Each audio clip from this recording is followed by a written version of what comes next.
ഈശോ മിശിഹായിക്ക് സ്തുതിയായിരിക്കട്ടെ. ഹല്ലേലൂയ. പ്രിയപ്പെട്ട സഹോദരങ്ങളെ, എന്താ പറയാ, നിങ്ങൾക്ക് ചില ആൾക്കാർക്ക് സുപ്രഭാതം, ചില ആൾക്കാർ ഹോളി നൈറ്റ്, ചില ആൾക്കാർ ഗുഡ് ഈവനിങ്, ചില ആൾക്ക് ഗുഡ് ആഫ്റ്റർനൂൺ. അല്ലേ അല്ലേ കുഞ്ഞുങ്ങളെ, നിങ്ങൾക്ക് സ്നേഹം. Price the Lord. പ്രിയപ്പെട്ട സഹോദരങ്ങൾ സുഖമായിരിക്കുന്നു കേട്ടോ. പിന്നെ പറയത്തക്ക വിശേഷങ്ങളൊന്നുമില്ല. ഇന്നലെ വ്യാഴാഴ്ചയായിരുന്നു, സാക്ഷ്യം വായിച്ചുകൊണ്ട് എനിക്ക് കിട്ടേണ്ടത് കിട്ടിയിട്ടില്ല. നമുക്ക് കണക്ക് പറഞ്ഞ് മേടിക്കണമല്ലോ. അപ്പം അതുകൊണ്ട് ഇന്ന് നന്മ പറഞ്ഞറിയാം. ഞാൻ പ്രത്യേകം നിയോഗം സമർപ്പിക്കുകയാണ്. ആ മേഖല കർത്താവിൻ്റെ ഒരു കരുണ ഉണ്ടാകാൻ വേണ്ടി നിങ്ങൾ പ്രാർത്ഥിക്കുന്നത് വളരെ പ്രധാനപ്പെട്ട ഒരു വിഷയമാണ് കേട്ടോ. പ്രാർത്ഥിക്കാവോ? സിൻസിയറായിട്ട് ശരിക്കും മാതാവിനെ ഓർത്ത് പ്രാർത്ഥിക്കണം കേട്ടോ. നന്മ നിറഞ്ഞ മറിയമേ സുസ്തി, കർത്താവ് അങ്ങയോട് കൂടെ സ്ത്രീകളിൽ അങ്ങ് അനുഗ്രഹിക്കപ്പെട്ടവളാവും. അങ്ങയുടെ ഉദരത്തിൻ ഫലമായി ഈശോ അനുഗ്രഹിക്കപ്പെട്ടവനാവും. പരിശുദ്ധ മറിയമേ തമ്പുരാന്റെ അമ്മേ, പാപികളായ ഞങ്ങൾക്ക് വേണ്ടി ഇപ്പോഴും ഞങ്ങളുടെ മരണസമയത്തും തമ്പുരാനോട് അപേക്ഷിച്ചു കൊള്ളണമേ. ആമേൻ. Praise the Lord. പ്രിയമുള്ള സഹോദരങ്ങൾ, ഇന്നത്തെ നമ്മുടെ വിഷയത്തിന്റെ തലക്കെട്ട് 2 തിമോത്തി 1:5 അടിസ്ഥാനപ്പെടുത്തിയിട്ടാണ്. തലക്കെട്ട് കൊടുത്തിരിക്കുന്നത് ഇങ്ങനെയാണ്: ഇത് വെച്ച് നോക്കുമ്പോൾ നമ്മുടേത് എങ്ങനെയാണ് എന്നുള്ളതാണ്. എന്ന് പറഞ്ഞാൽ എൻ്റെ പ്രിയപ്പെട്ട സഹോദരൻ, നമ്മൾ പലപ്പോഴും ഇങ്ങനെ കമ്പയർ ചെയ്യും അല്ലേ. കമ്പയർ ചെയ്യാൻ പാടില്ല. ഉദാഹരണം പറഞ്ഞാൽ അത് വെച്ച് നോക്കുമ്പോൾ ഇതങ്ങോട്ട് എന്നൊക്കെ പറഞ്ഞ് നമ്മൾ ചില നിരാശപ്പെടാനൊക്കെ സാധ്യതയുണ്ട്. അങ്ങനെ കമ്പയർ ചെയ്യേണ്ട ആവശ്യമില്ല, നമുക്കുള്ളത് കൊണ്ട് തൃപ്തിപ്പെടണം. പക്ഷേ ഈ കാര്യത്തിൽ ഒരു ചെറിയ കമ്പാരിസൺ നല്ലതായിരിക്കും.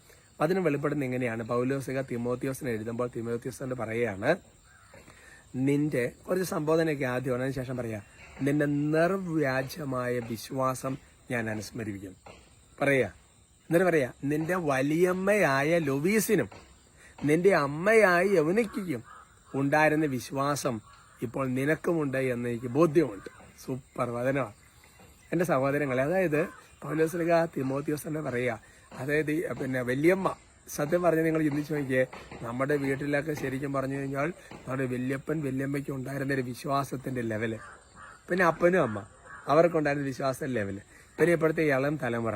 ഇപ്പോൾ ഉദാഹരണം പറഞ്ഞപ്പോൾ നിങ്ങൾ പ്രായമുള്ള വല്യപ്പച്ചനും വല്യമ്മച്ചൊക്കെ ടോക്ക് കേൾക്കുന്നുണ്ടെങ്കിൽ നിങ്ങളുടെ മക്കളെ ഓർക്കുക, മരുമക്കളെ അല്ലെങ്കിൽ ആ ഇളം തലമുറ പേരക്കിടാങ്ങളെ കൂടെ ഓർക്കുക. അപ്പോൾ അതിന്റെ കമ്പാരിസൺ കറക്റ്റായിട്ട് അങ്ങോട്ട് വരും.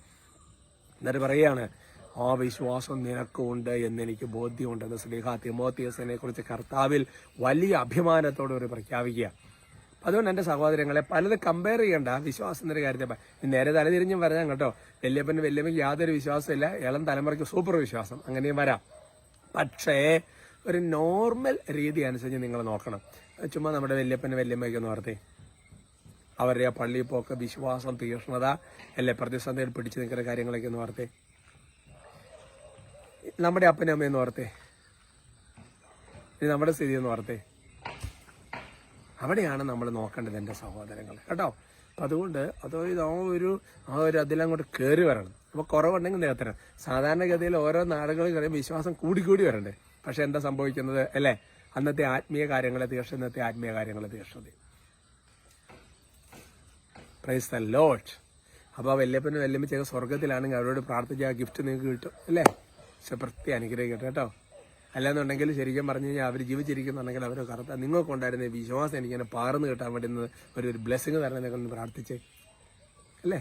നമുക്ക് സ്തുതിക്കാം. Hallelujah, hallelujah. ഈശോയെ സ്തുതിക്കുന്നു, ആരാധിക്കുന്നു, നന്ദി പറയുന്നു. കർത്താവേ, അവിടുത്തെ സാന്നിധ്യം കൊണ്ട്, അവരുടെ വിശ്വാസം കൊണ്ട്, അവിടുത്തെ കൃപ കൊണ്ട് ഞങ്ങളെ നിറയ്ക്കുന്നതിന് ഓർത്ത് നന്ദി പറയുന്നു.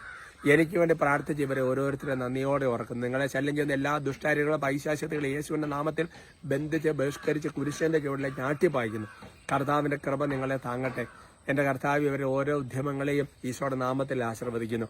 ഇന്നത്തെ ഇവരുടെ ജീവിതത്തിന് തുറന്നു ചെയ്യാവുന്ന എല്ലാ കാര്യങ്ങളും കർത്താവിന്റെ കൃപയിലായിരിക്കട്ടെ. കർത്താവേ, എന്റെ പിതാവേ, പാപത്തിൽ നിന്ന് പാപസാഞ്ഞ് ഇവരെ പ്രത്യേകം സംരക്ഷിച്ചു കൊള്ളണമേ. കർത്താവ്, ഇന്ന് കണ്ടുമുട്ടുന്ന എല്ലാവരും നല്ല സ്നേഹത്തിലും സന്തോഷത്തിലായിരിക്കാൻ കർത്താവിന്റെ നാമത്തിൽ കൃപ ലഭിക്കട്ടെ. കർത്താവ് ഈശോയുടെ നാമത്തിൽ ആശീർവദിക്കുന്നു, ഇപ്പോഴും എപ്പോഴും എന്നേക്കും. ആമേൻ.